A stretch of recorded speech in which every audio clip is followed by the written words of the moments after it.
Now, how do you fix too much light exposure on iPhone? Let's explain that and let's get started. If you're new on this channel, most definitely subscribe so you never miss anything important in the future. Okay, so whenever you are capturing photos or videos with a camera, you can always just tap on the subject or something to focus, but next to it, we also have like the exposure slider. So you can dial it down to lower down the exposure of your photos and videos. Right, you can also hold down on it to like lock it in place so it doesn't get changed as you move or, point the camera at something else.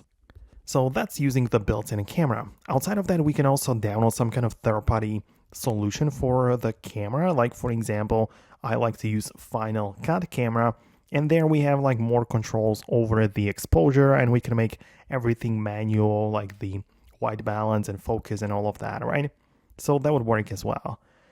Also, if you already have some footage or photos saved in the gallery which might be overexposed, like there is too much light exposure, you can tap on those images or videos, click on edit, and then dial down the, first of all, exposure slider. It's right there.